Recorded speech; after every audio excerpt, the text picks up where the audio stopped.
Shalom, selamat pagi saudara-saudaraku yang dikasihi oleh Tuhan Yesus Kristus. Puji nama Tuhan, pagi ini kita diperkenankan ada oleh karena kemurahan dan kasih setia Tuhan.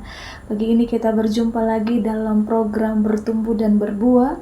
Biarlah benih firman yang senantiasa kita renungkan bersama itu dapat menjadi kekuatan, dapat memberkati setiap kita, dan itu menjadi rema yang kuat bagi perjalanan kehidupan kita dari hari ke hari. Bapak Ibu, saudara-saudaraku yang kekasih, pagi ini saya akan bagikan sebuah kebenaran firman Tuhan, dan tema yang mau saya bagikan buat Bapak Ibu semua dengan tema membandingkan diri dapat menimbulkan perasaan iri hati, rendah diri, dan depresi. Firman Tuhan yang berkaitan dengan membandingkan diri sendiri dengan orang lain, kita lihat dalam 2 Korintus 10 ayatnya yang ke-12 yang berbunyi demikian. Kami tidak berani menggolongkan diri ke dalam golongan orang-orang yang memuji-muji diri sendiri atau membandingkan diri kami dengan mereka. Saudara-saudaraku yang kekasih, membandingkan diri sendiri dengan orang lain ini dapat menimbulkan perasaan iri, rendah diri, bahkan kita akan mengalami yang namanya depresi. Selain itu, kebiasaan ini juga dapat membahayakan kemampuan untuk mempercayai orang lain. Sebagai gantinya, Bapak Ibu saudara-saudaraku yang kekasih, kita dapat memuji perbuatan diri sendiri dan bangga dengan keadaan diri sendiri. Kita juga dapat mengingat bahwa kita diciptakan menurut gambar dan rupa Allah, dan kita bernilai di mata Tuhan, kita berharga. Saudara-saudaraku yang kekasih, mari kita juga lihat dalam Matius 20 ayatnya yang ke-15. Firman Tuhan mengatakan, "Tidakkah aku bebas mempergunakan milikku menurut kehendak hatiku, atau iri hatikah engkau karena aku murah hati?" Bapak Ibu saudara-saudaraku, Thomas J. DeLong, profesor di Harvard Business School, dia melihat satu tren yang merisahkan di antara para mahasiswa dan rekan kerjanya, yaitu apa? Obsesi membanding-bandingkan diri.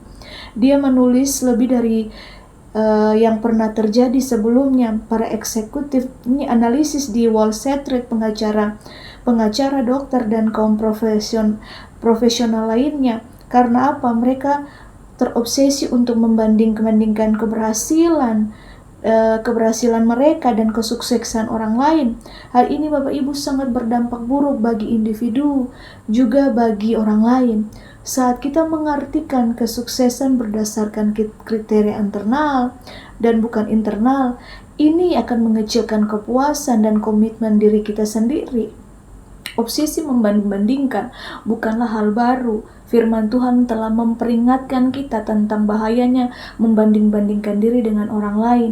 Saat melakukannya kita menjadi sombong dan memandang rendah mereka, memandang rendah orang lain, atau kita menjadi iri dan ingin menjadi seperti orang lain dan menginginkan mirip orang lain. Dan kita gagal berfokus pada apa yang sudah Allah berikan untuk setiap kita. Kita akan gagal untuk melihat karya Tuhan yang indah bagi setiap kita. Yesus menyatakan bahwa obsesi membanding-bandingkan diri ini berasal dari keyakinan bahwa Allah itu tidak adil dan Dia tidak berhak untuk bersikap lebih murah hati kepada orang lain daripada kepada diri kita sendiri. Dengan anugerah Allah Bapak Ibu, kita dapat belajar untuk mengatasi terobsesi untuk membanding-bandingkan diri kita dengan orang lain.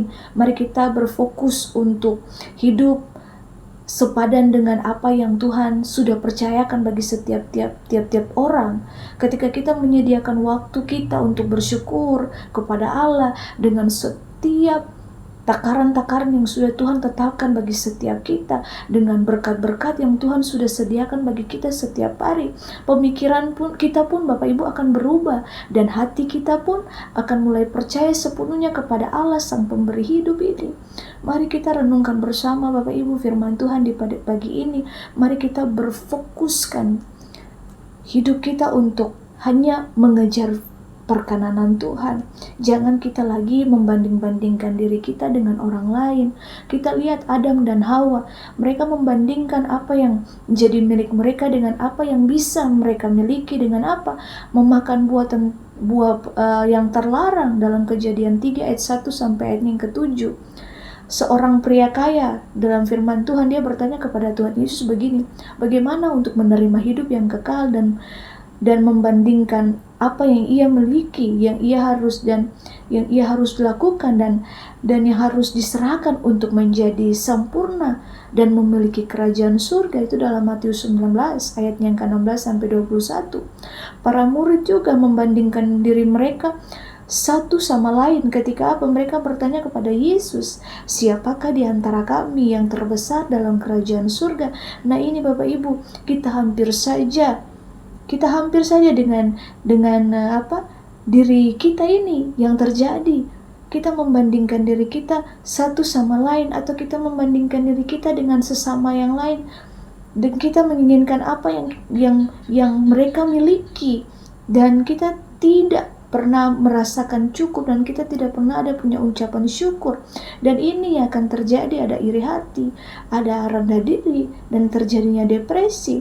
Kita menghakimi dan kita karena ini memiliki punya orang lain, kita menghakimi. Dan ini sangat-sangat tidak berkenan di hadapan Tuhan. Karena kita tidak memiliki kepuasan dalam hati kita. Kurangnya kepuasan dalam hati ini membuatnya minim kepuasan hati. Yaitu tentang kurangnya kita untuk hidup dalam ucapan syukur. Mari Bapak Ibu, Tuhan itu mengetahui setiap langkah kita, bahkan di dalam lubuk hati kita yang paling dalam.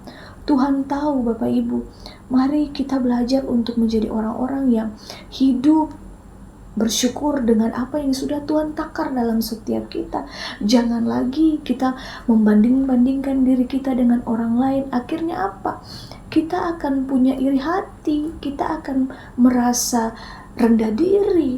Dan ini Bapak Ibu, kita harus menghidupi firman ini agar kita berpusat hanya kepada hubungan kita dengan Tuhan, dan kita tidak akan cepat-cepat untuk membandingkan diri kita dengan sekeliling kita, dan tidak menghakimi orang lain dengan apa yang mereka miliki.